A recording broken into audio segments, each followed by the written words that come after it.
Pasa que primero está en la cocina. En la cocina.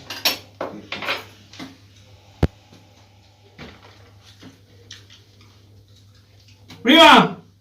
Diga, ¿Dónde está? estoy en la cocina, estoy ocupada. Ah, ya está bien. No, yo pensaba que tú estabas afuera. No, estoy aquí ocupada. Ah, ok, ya. Entonces, prima, pienso que yo soy pendejo, entonces, y que prepare la comida. Está ahí loco. ¡Prima!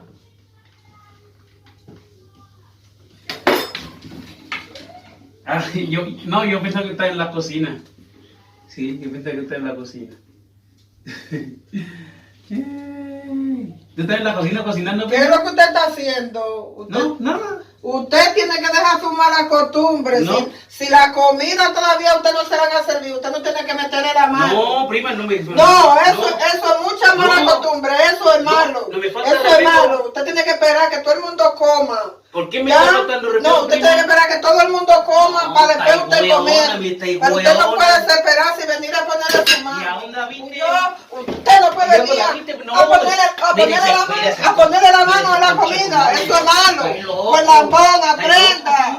Eso no se ¿A dónde hace. la viste, No, güey? eso es Entonces, si me malo. viste Eso poner es la muy mano. malo. Eso no se hace. ¿Y por qué me estás pegando en la cabeza? No, eso es malo, eso no se Pues hace. está ahí loca. Eso es mucha mala costumbre. No, que se está ahí loca. Ya, esa si más quieren huevona, recoja y ¿no? váyase nada más. ¿Y por qué me lambón. estáis pegando si no pones la mano en tu boca? Oh, Ese es tu güey. ¿Cómo entonces me hace estáis siempre pegando en la usted? cabeza. Cómelo tú, Ande huevona. comiendo la comida, Por huevón. chitumare, andala para acá, Ya. chitumare, ¿por qué me No. estáis pegando en la cabeza, Sí, pues huevona? tengo razón, Estáis weón. loca, Anda cómelo tú, como con la pera, con el hambre en estáis los huesos, desgraciado.